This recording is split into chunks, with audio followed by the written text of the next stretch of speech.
istri beliau tercinta Umi Dahlia.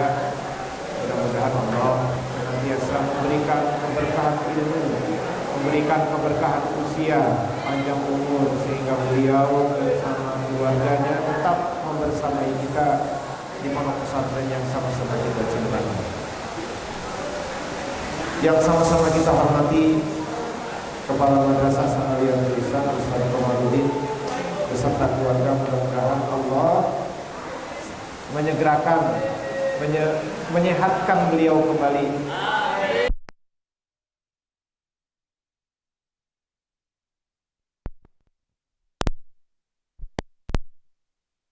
Mudah-mudahan di bulan Ramadan ini doa kita dikabulkan oleh Allah dalam kondisi pintu langit terbuka, karena ada waktu yang mustajab, ada tempat yang mustajab.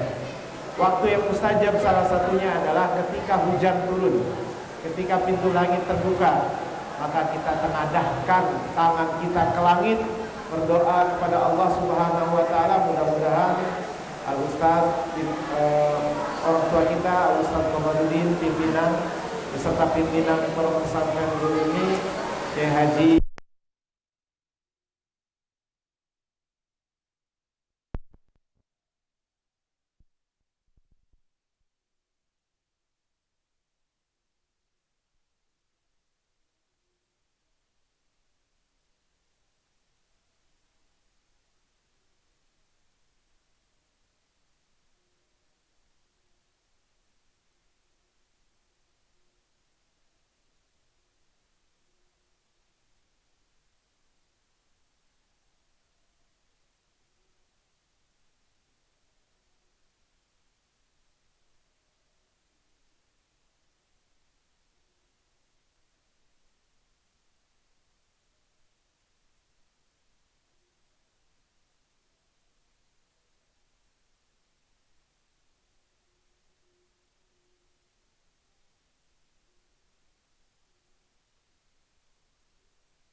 fakir.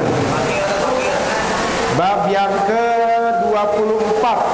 Ya, bab yang ke-24 tentang al-babur rabi wal isrun fi fadilatil fakri. Membahas tentang fakiran. Nah, ada sedikit tersisa di bab fakir, nanti insyaallah akan kita lanjutkan. Nah, ini di tahun yang ketiga, supaya ada sinkron pembahasan yang kita kaji di kitab Tanqul Qaul, khususnya kepada santri baru yang baru kelas 7, kita kembali lagi ke bab yang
yang kita bahas ini kita Tanqul Qaul ini sama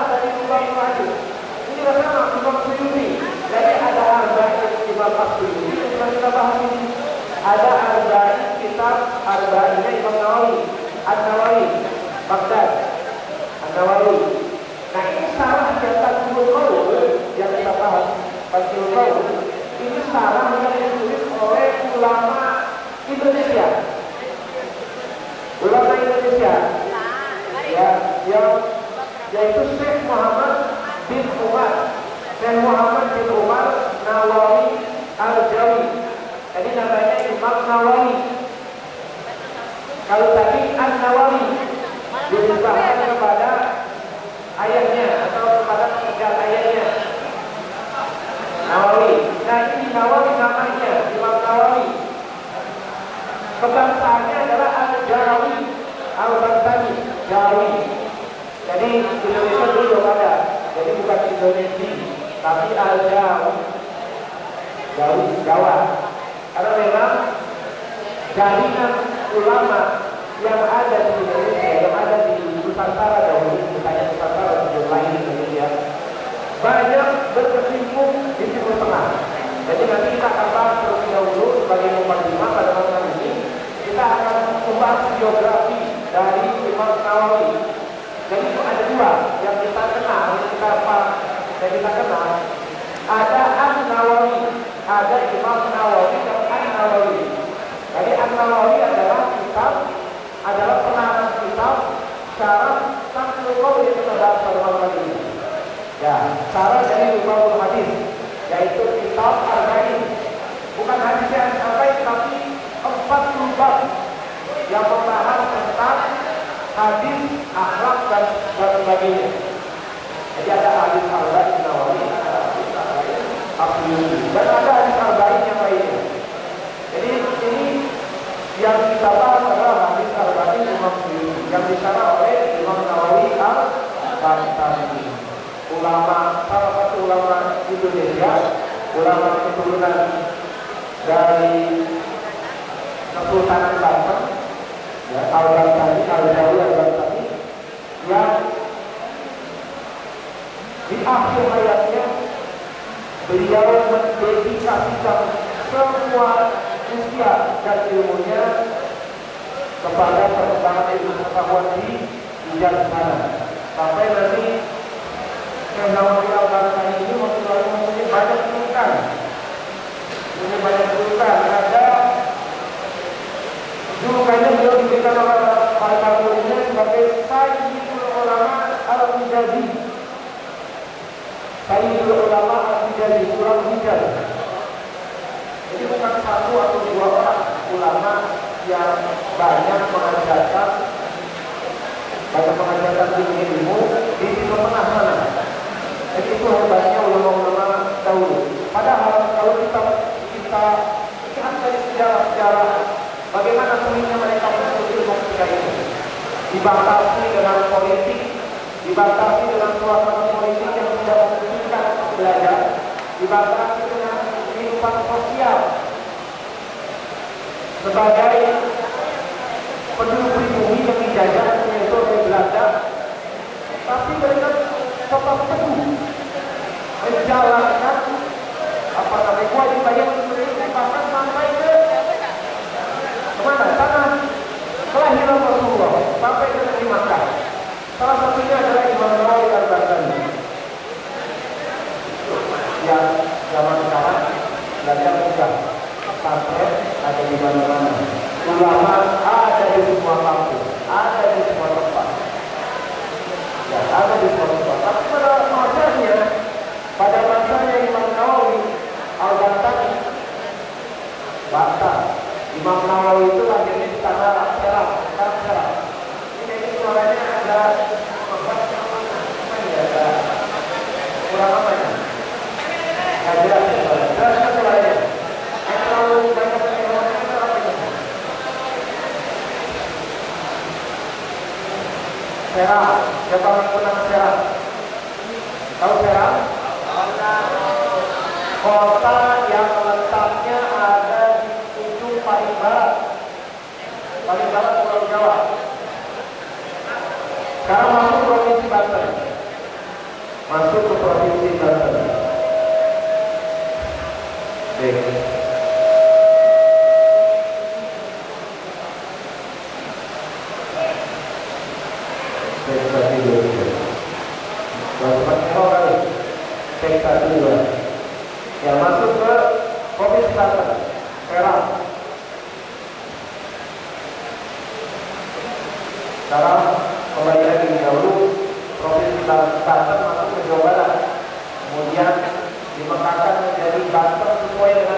kecamatannya. Ya, salah satu kota di Banten ada namanya Serang.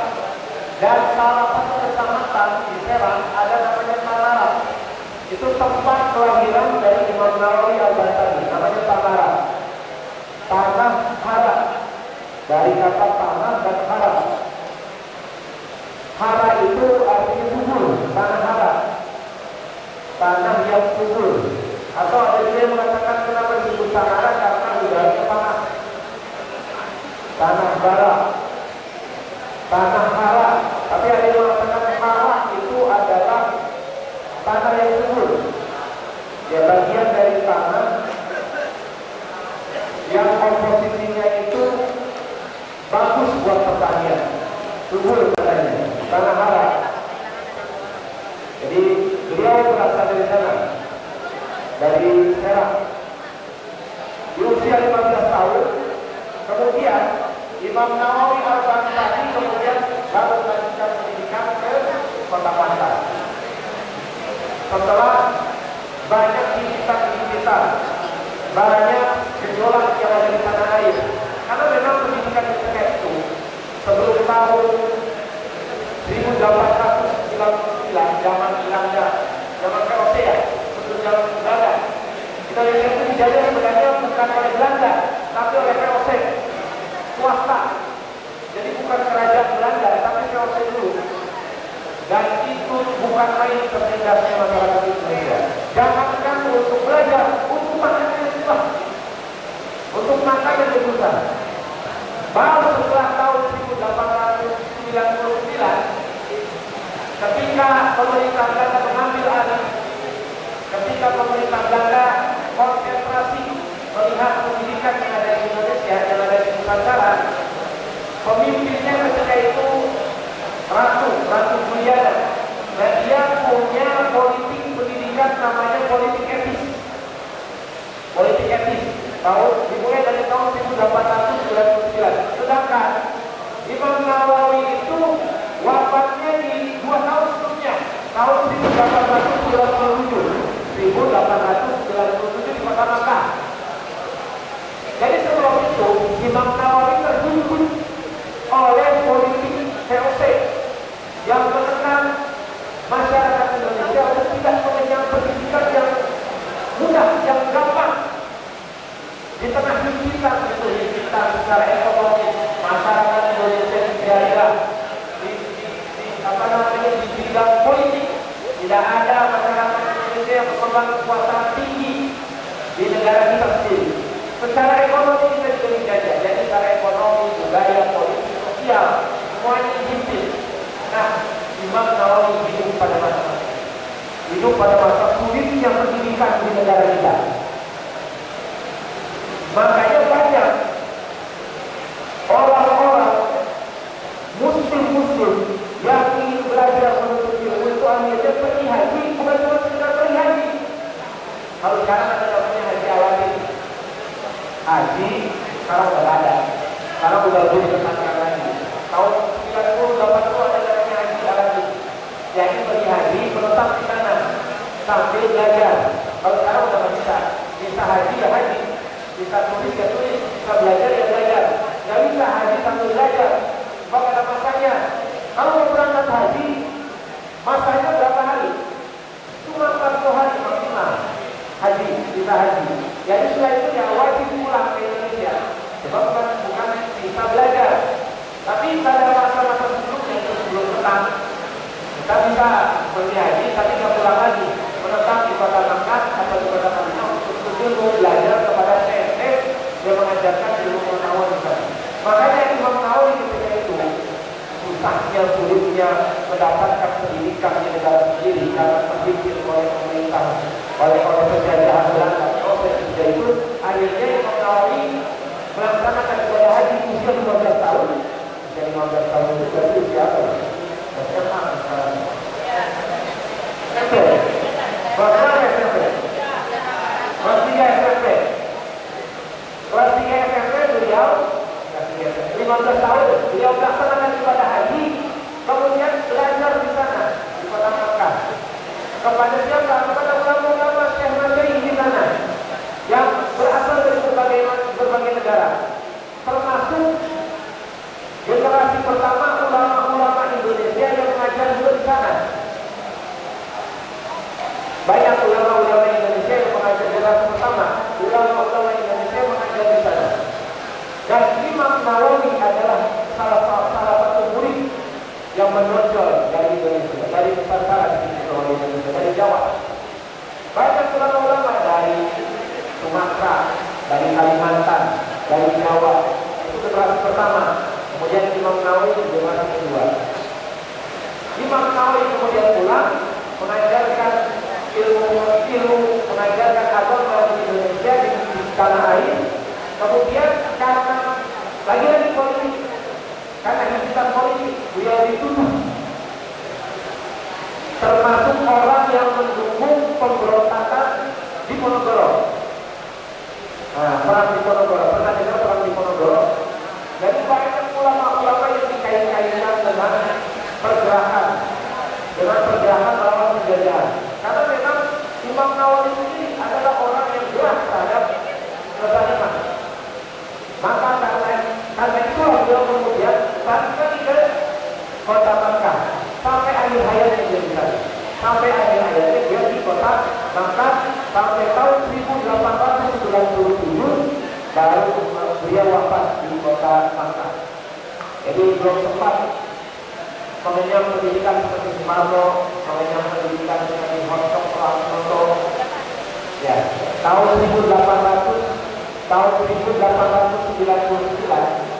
itu kemudian Belanda baru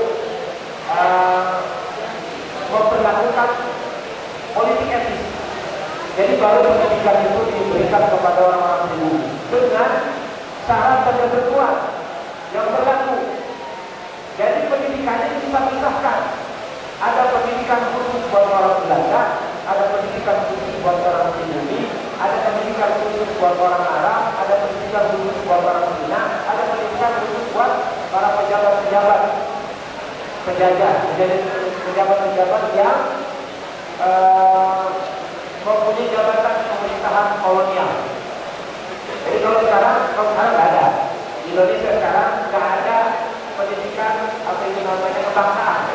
Kalau di Malaysia sekarang masih ada namanya pendidikan partikuler. Pendidikan partikuler sampai sekarang masih ada di Malaysia. Jadi orang Cina belajar di sekolah sendiri menggunakan bahasa Cina. Orang India, keturunan India belajar menggunakan bahasa India, bahasa pengantarnya. Orang Melayu di Malaysia belajarnya menggunakan bahasa Melayu. Jadi sebenarnya pendidikan partikuler. Di Indonesia itu pernah ada sebelum zaman kemerdekaan. Jadi ada pendidikan khusus untuk Belanda, khusus untuk Indonesia, khusus untuk Cina. Dipisah-pisahkan di kota-kota. Tapi semuanya boleh mengenyam pendidikan dengan keterbatasan. Itu lebih dimudahkan lagi. Tapi Imam Nawawi muridnya bukan main, mendapatkan pendidikan. Kalau sekarang kan enak, kita ilmu belajar kitab, ayo. Ini namanya kitab surah, kitab klasik. Ini kitab yang dikarang oleh Imam Nawawi. Salah satu dari sekian banyak karangan Imam Nawawi yang ditulis oleh beliau. Jadi Imam Nawawi Al-Ghazali itu menulis kitab kurang lebih 115 kitab dari berbagai macam disiplin ilmu. Dan salah satu ulama Nusantara yang konsentrasi di bidang hadis. Jadi jarang ada ulama zaman tempo dulu yang konsentrasinya di bidang hadis. Salah satunya dari Imam Nawawi. Fathul Qadir Al-Hadis, Syarah Babul Hadis. Ya, cara ulama. Jadi jarang ada ulama Indonesia, ulama Nusantara yang mengajarkan hadis. Kebanyakan misalnya tentang fikih, tentang media dan sebagainya. Jarang yang mengkaji hadis. Nah ini Imam Nawawi ada tasrihnya juga. Jadi bukan cuma sekedar mensyarah hadis, tapi ada tasrihnya, ada tasrih hadis. Itu hebatnya Imam Nawawi. Kita tidak melihat ini hadisnya ada hadis dhaif atau ada hadis sahih. Imam Nawawi jujur. Kalau hadis dhaif, beliau katakan ini hadis dhaif. Kalau hadis sahih, beliau katakan ini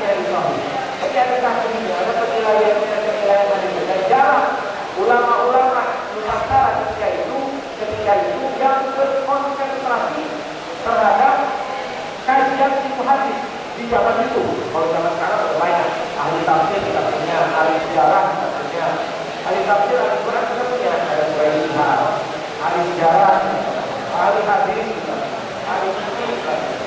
Tapi pada masa zaman Belanda, ketika pendidikan itu sulit untuk didapatkan, Imam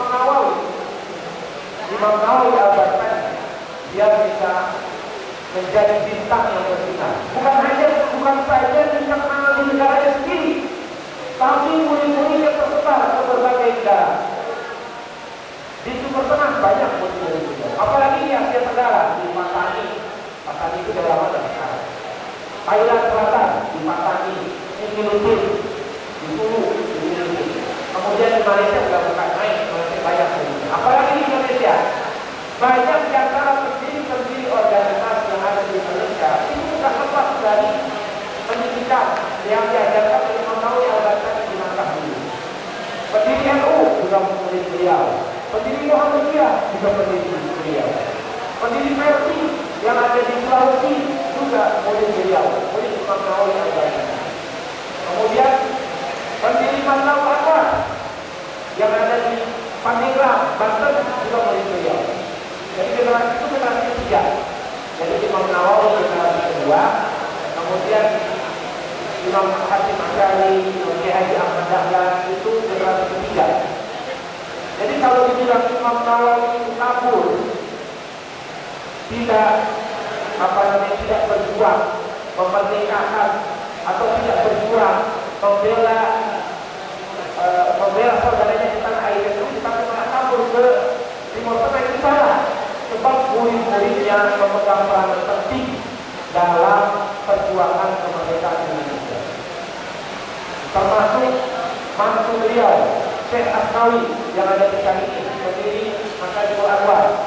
Caringin ada, kalau kalian ziarah Caringin ada, kemudian Syekh Asnawi itu menantu beliau.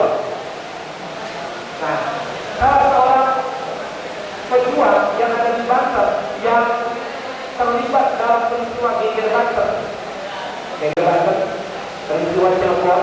Kalau kamu belajar sejarah nanti ada peristiwa Cilegon, peristiwa pemberontakan kaum muslimin terhadap penjajah Belanda. Nanti ada namanya Geger Cilegon. Itu namanya perlawanan kaum tani yang ada di daerah Banten. Itu murid beliau juga, murid saya tadi. Jadi kalau dikatakan beliau itu bukan pejuang yang memperjuangkan kemerdekaan di negara Indonesia, tapi beliau kabur di Timur Tengah ke Arab Saudi, ke Makkah, itu bukan karena beliau menghindar, tapi ada upaya dengan cara yang lain. Kabur, ya, tapi beliau berupaya. Dibuktikan dengan banyak yang murid beliau yang ada di sektor negeri, baik yang ada di Indonesia, di Malaysia, di Tanzania, di Filipina, di Singapura, di Brunei, banyak murid beliau. Termasuk kalian disebutkan pendiri Muhammadiyah, pendiri NU, pendiri Mersi, pendiri Masjidul Anwar, pendiri Masjidul Anwar. Masjidul Anwar sama Masjidul Anwar itu tetanggaan. Ada di Pandeglang. Dulu ada alhamdulillah pernah sekolah di Masjidul Anwar di daerah Pandeglang. Kali ini Masjidul Anwar namanya. Pondok pesantren Masjidul Anwar. Sekarang sekolah. Jadi Imam Asnawi, murid Syekh Asnawi itu punya dua peninggalan, madrasah dan masjid. Pesantren, madrasah dan masjid. Jadi murid-muridnya itu semuanya jadi, semuanya ulama-ulama besar. Murid-muridnya juga punya murid juga menjadi ulama-ulama besar. Jadi kitab yang kita kaji sekarang ini adalah kitab yang dikarang oleh ulama yang istimewa karena beliau berjasa terhadap pergerakan terhadap negara kita Indonesia. Ulama yang paling disegani bukan hanya di negaranya sendiri, tapi oleh semua kaum muslimin, baik yang ada di Timur Tengah ataupun yang ada di Asia Tenggara. Jadi pantas, ini salah satu kitab yang banyak dikaji di pesantren-pesantren. Kita hadis yang banyak dikaji terutama oleh pesantren tahqiq karena memang ini kita salah kita wajib. Salah satu kita wajib kita banyak wajib yang dikaji pesantren. Karena memang ini adalah pengarang ini adalah mahaguru yang banyak mengajarkan, yang banyak melahirkan ulama-ulama besar yang ada di Nusantara ini. Baik, kitab hadis ini namanya kitab Tatmul Qaul Al-Hadis. Ini adalah syarah dari kitab Lubabul Hadis karangan Imam As-Suyuti yang terdiri dari berapa bab? 40 bab. 40 bab. Ya, 40 bab. Nah, makanya disebut dengan hadis arba'in. Ini juga disebut dengan hadis arba'in. Bukan hadisnya banyak yang 40 seperti kali Imam An-Nawawi. Hadis arba'in An-Nawawi itu jumlah hadisnya berapa? 40 hadis. Kalau ini 40 bab hadis. Nah, disebutnya hadis arba'in As-Suyuti. Hadis arba'in As-Suyuti. Ini kitab karangan Syekh Nawawi Al-Balkani dari sekian banyak karangan-karangan beliau yang banyak dikaji besar-besarnya. Dan alhamdulillah kita 3 tahun belakang berkesempatan untuk mengkaji kitab Tatmul Qaul ini, berharap bukan cuma ilmu saja yang didapatkan, tapi keberkahan dari penulis, yaitu Al-Allamah Syekh Muhammad bin Umar Nawawi Al-Balkani. Mudah-mudahan insyaallah ke depan kita akan bahas satu persatu hadis tentang hadis sebanyak 40 bab berkenaan tentang akhlak, tauhid dan sebagainya. Kemarin usaha utama sudah membahas di bab 30. Ya, dimulai dari bab 30. Ini makanya karena sudah pernah dikaji jadi dilanjutkan. Bab 30 sampai 40 insya dilanjutkan sama-sama. Ada pegang bab 24 melanjutkan bab yang kemarin. Bab 24 bab tentang fakir. Ya, kemarin bab fakir belum selesai ternyata. Lalu 2 tahun kemarin sudah selesai sampai bab 40. Iya, bab yang keempat. Sekarang satu tahun belakang baru sampai bab 24 ya. 24. Jadi bab yang ke-25 nya belum. Kita mulai dari bab yang ke-24. 24, 25, 26, 27, 28, 29. Tadi ke bab 1 awal lagi. Jadi kita mulai dari bab yang ke berapa? Bab fakir dan tentang fakir. Al-Babur Rasul wa Isrud di Fadilatul Fakri.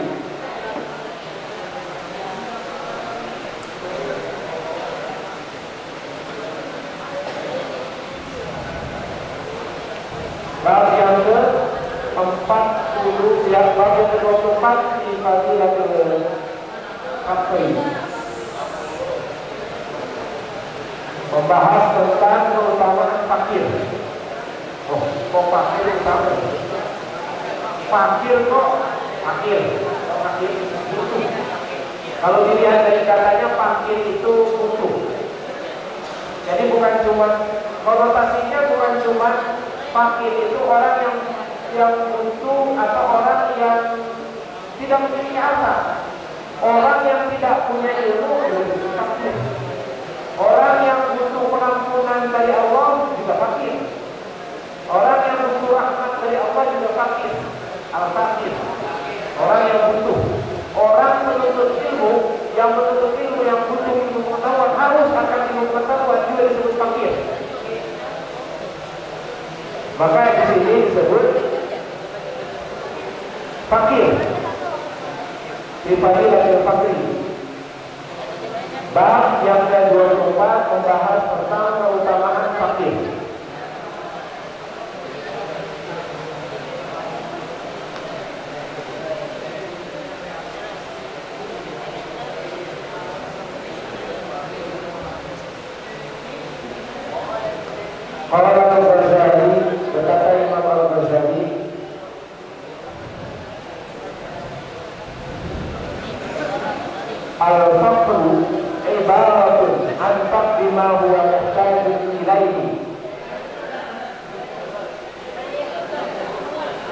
Nah,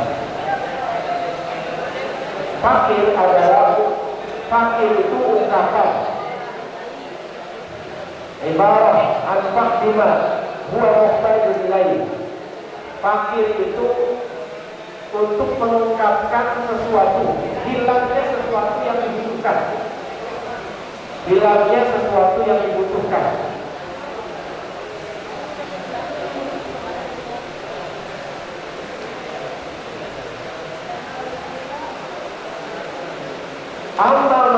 Amma faktu mala hajata ilaih fala yusamma fakran wa in kana al-muhtaj ilaihi mawjudan maqduran alaihi lam yakun al-muhtaj faqiran. Jadi kalau Imam Ghazali mengistilahkan fakir itu adalah kehilangan sesuatu yang dibutuhkan, hilangnya sesuatu yang dibutuhkan, cari dari. Adapun hilangnya sesuatu yang tidak dibutuhkan, maka tidak disebut fakir. Tidak disebut fakir. Orang miskin, ada orang yang kita anggap misalnya, orang yang kita anggap tidak punya harta, tapi dia cukup dengan apa yang dia miliki, cukup, merasa cukup. Itu bukan orang fakir, walaupun kita memandangnya dia miskin, tapi dia cukup, mencukupkan dirinya. Qanaah lah ibaratnya, qanaah. Itu tidak disebut fakir sebenarnya. Hanya pandangan manusia saja yang memandang dia itu fakir. Maka kita kadang-kadang salah sangka, orang fakir itu orang miskin, kita bilang. Orang miskin yang tidak punya harta.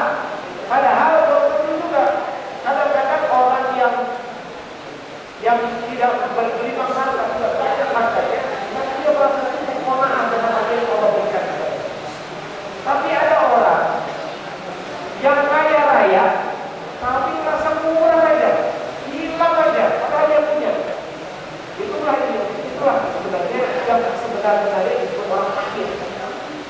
Orang miskin itu yang disebut orang fakir. Jadi kalau ada orang kaya, rumahnya mewah, harta benda berlimpah, mobilnya mobil istimewa semuanya, tapi dia masih korupsi sampai triliunan rupiah, bukan cuma triliunan, tapi kuadriliun ya disebutnya, 1000 triliun ada di Indonesia. Dia korupsi sampai 1000 triliun. Itu kemarin ngoplos Pertamax, Pertalite jadi Pertamax, dioplos orang di pom bensin mobil Pertamax, tapi sebenarnya tidak ada Pertamax, yang ada Pertalite semuanya, tidak ada Pertamax, dioplos semuanya. Korupsinya sampai kuadriliun, apa ini? 1000 triliun lah. 1000 triliun belum dibayarkan uang itu sebenarnya disebut orang fakir. Tapi orang yang rumahnya sederhana, sehari-hari makan secukupnya, tapi dia qanaah, tidak punya hutang, tidak makan hak orang lain, tidak menyakiti orang lain, cukup dengan apa yang dia miliki, itu sebenarnya orang kaya. Orang yang punya jabatan tinggi, tapi dia korupsi, merugikan rakyat, itulah sebenarnya orang yang miskin, orang yang fakir. Jadi definisi yang dilontarkan oleh Imam Ghazali yang disebut fakir itu adalah untuk mengibaratkan tentang suatu hal, tentang sesuatu yang hilang, mengungkapkan sesuatu yang hilang dan dibutuhkan.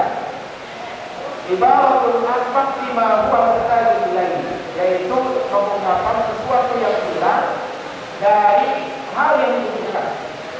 Amma faktu mala hajatan ilaihi fala yusamma faqran wa in kana muhtajun ilaihi mawjudan maqduran. Sedangkan kehilangan sesuatu yang tidak dibutuhkan maka tidak dinamakan fakir.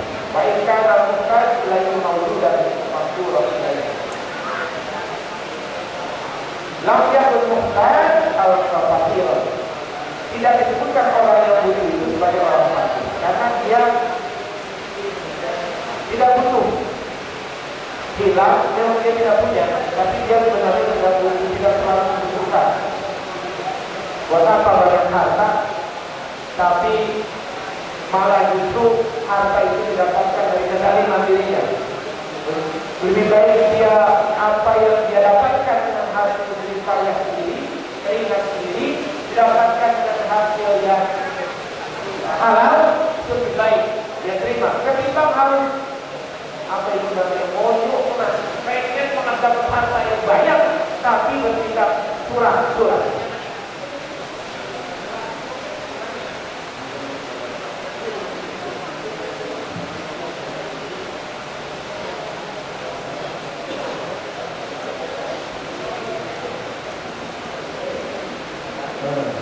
Al-faqru asyadu ala al-mu'min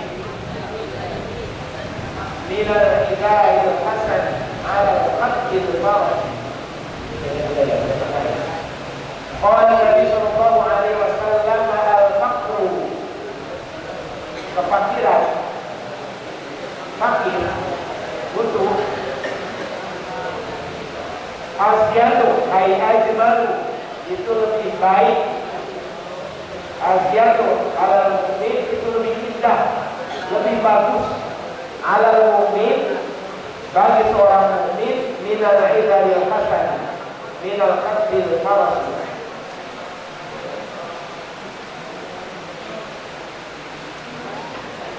itu lebih bagus daripada al-idah, rambut mawrusan muhatil urut al-juz minal hijab ala haddil fardi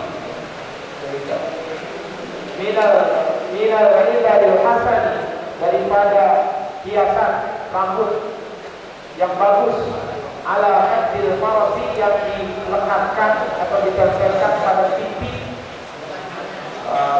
apa itu, pipi kuda, hiasan kuda yang ada di video ini. Atau rambut bisa juga dibilang rambut kuda, rambut poni, ada kuda poni yang ada di sini, poni itu namanya ikan. Atau diartikan hiasan, menutup apa namanya, menutup kuda, topeng, bukan topeng, menutup mata. Sebab kuda itu pandangan, kalau kita kan nengok hanya 180 derajat. 180 derajat, enggak, kalau tidak itu. Kalau kita nengok begini, nah gini, nengok begini pasti kita nengok bisa, bahkan bisa mencapai 270 derajat. Tapi kuda tanpa memalingkan apa namanya, kepalanya, dia nyaris bisa melihat 360 derajat, nyaris, tapi tidak sampai 360 derajat, nyaris. Jadi hanya memutarkan ini aja, matanya aja, melirikan matanya, dia nyaris sampai 360 derajat, nyaris. Kalau kita kan 180 derajat bisa, miring sana, miring ke sini, hampir 180 derajat. Masih bisa fokus kalau kita pandang ke depan, miring sekali, tapi kita fokus. Tapi kuda, kalau sudah miring, dia bisa merengos. Jadi dia bisa jalan kakinya itu bisa belok arah. Makanya ini tutupi matanya supaya pandangannya fokus ke depan. Nah itu namanya apa namanya? Namanya indah, menutup yang ada di sini. Kalau diartikan itu atau diartikan rambut kuda, hiasan kuda. Jadi fokus. Jadi dia kalau mau belok tinggal dipegang aja itu, tarik kendalinya, tarik ke sini baru dia belok. Jadi kalau kuda tinggal dia fokus ke depan. Hatta kalau sampai ada jurang di depan, dia nggak akan bisa belok karena matanya ditutup. Dia bisa langsung jebur ke jurang, dia bisa langsung jebur ke sungai. Kalau nggak dibelokin kepalanya, jadi dibelokin kepalanya baru dia belok. Nah kalau tidak ditutup, tidak fokus dari pandangannya. Kalau kita kan tadi itu tadi 180 derajat, kalau kuda bisa mencapai 360 derajat pandangannya, jadi nggak fokus. Makanya dikasih penutup mata supaya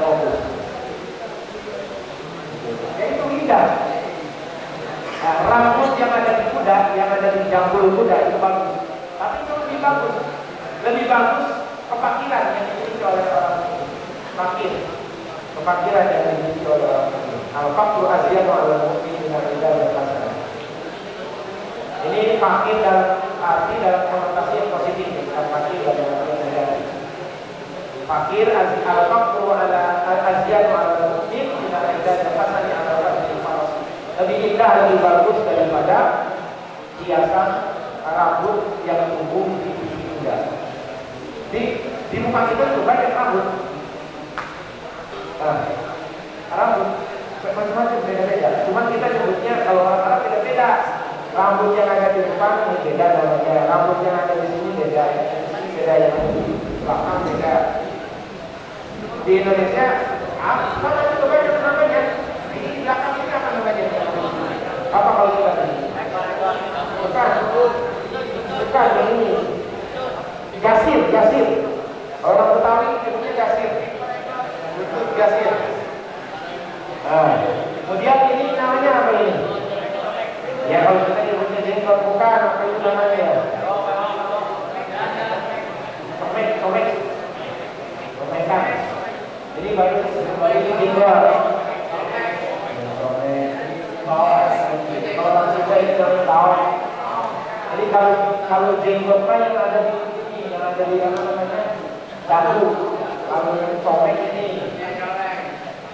Kalau ini namanya bau. Terus ini apa namanya? Alis. Kalau mata ini bulu mata. Ini apa?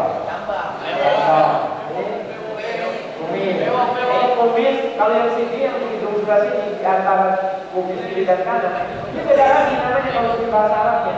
Anda lupa bahasa Arabnya banyak. Jadi ada anggota. Ini menghitung anggota untuk muka.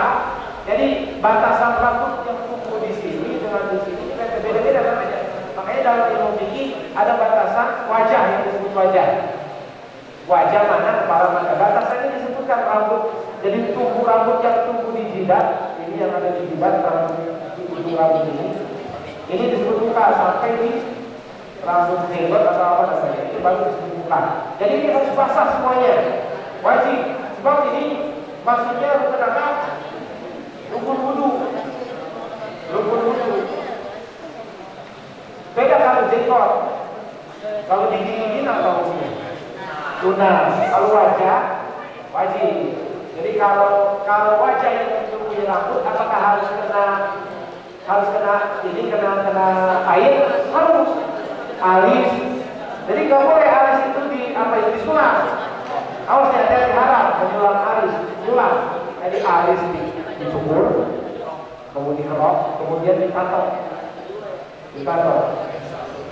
Ada dari orang lain? Tidak ada cara. Biasanya orang perempuan yang sering berubah-ubah. Nah, berubah-ubah juga. Jadi jangankan laki-laki yang dilawan perempuan. Tuhannya ini dilawan sama dia. Dirubah kita kurang bagus ini katanya. Padahal kita nolong. Dia itu kurang bagus, makanya dicukur. Kemudian dia ditato. Nah itu nggak masuk air. Kalau tintanya tidak bisa tembus air maka tidak sah wudunya. Nah, jangan hindari, jangan sampai ada tato dan anak. Kecuali kalau orang yang belum tobat belum tahu wudunya, dia banyak tato di seluruh tubuhnya. Kalau dihilangkan nggak mungkin malah akan mudorot. Itu ya ada lagi apa namanya akan ada rusak. Kalau sekarang jangan coba-coba. Muka mulus, badan tidak ada tato, pakai tato, jangan. Haram. Kecuali kalau udah terlanjur di seluruh tubuh ada tato, misalnya. Tobat, baru tahu kalau tato itu nggak boleh. Tobatnya nggak harus di badannya, nggak harus di apa namanya, basah. Itu bukan main sakitnya. Meriang, bisa meriang itu. Apalagi kalau dihilangkannya manual, melihatnya di badan yang sakit, sakit.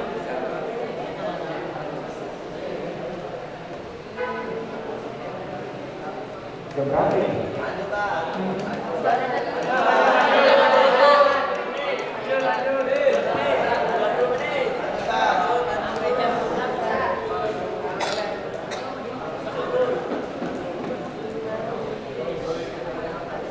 Wa qala sallallahu alaihi wasallam al-faqru syailun 'indan nas wa zainun 'indallahi yaumil qiyamah. Makanya jangan menyepelekan orang-orang fakir.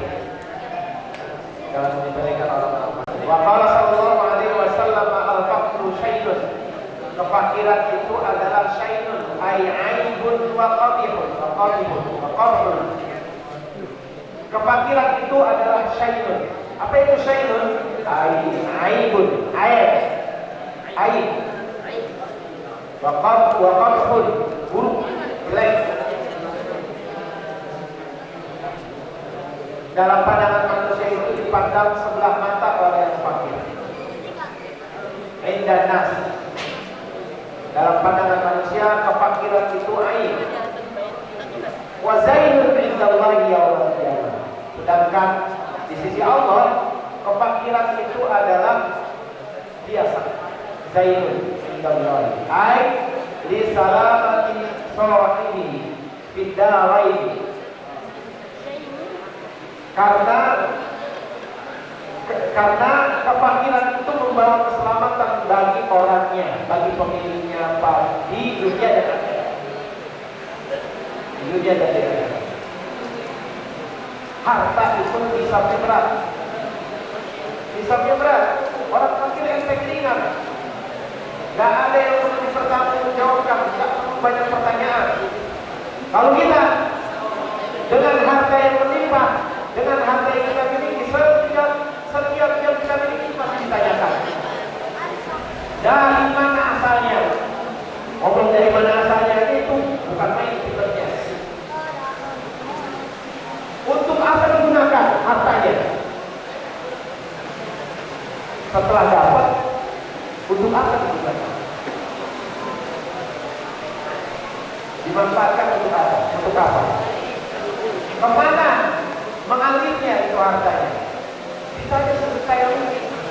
Makanya orang kaya itu ringan kelihatannya di dunia, hartanya berlimpah, tapi setiap harta yang dia miliki, setiap rupiah yang dia miliki itu akan ditanyakan satu persatu. Dari mana dapat makan hari ini?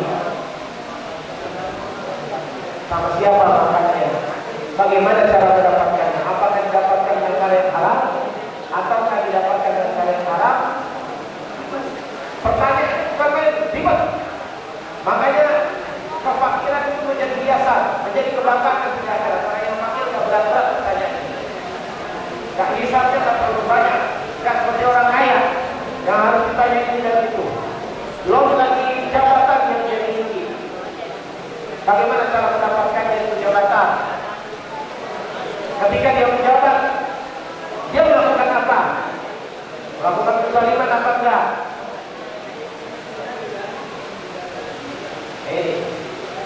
Rahu Ad-Dailami an Anas.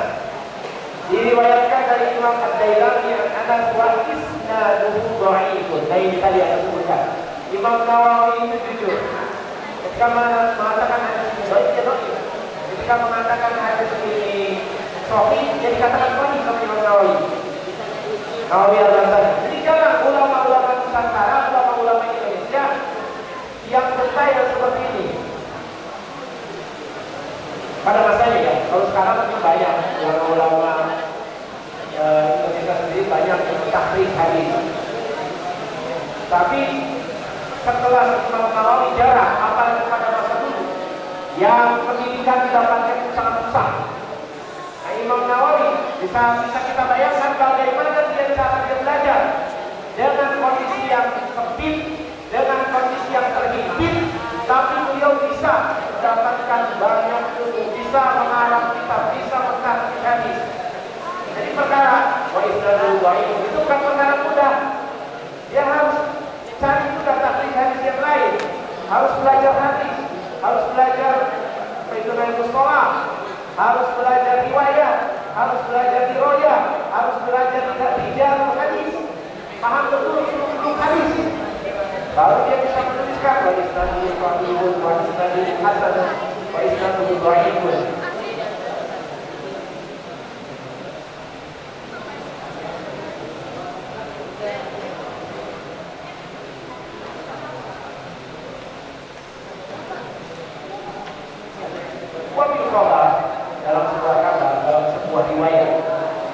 akhirul anbiya bulan jannah.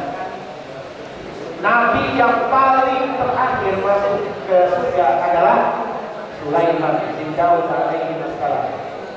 Lima kali. Karena kenapa kok Nabi Sulaiman paling terakhir?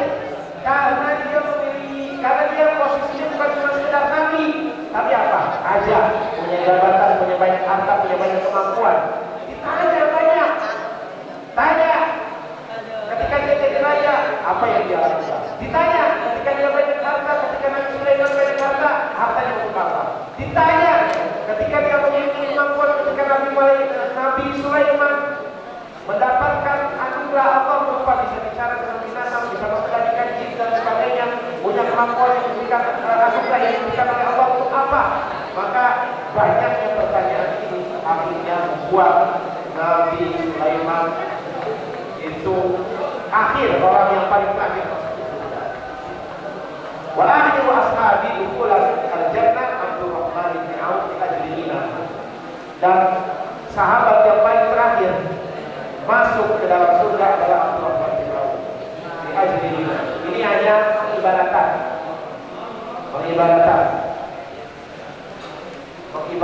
karena Abdurrahman bin Auf banyak sekali hartanya, sampai-sampai dia harus memakan banyak waktu untuk menghisapnya.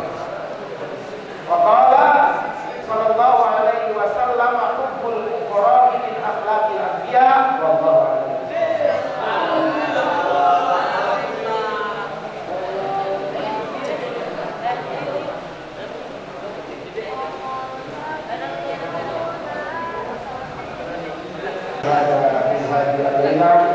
Alhamdulillah.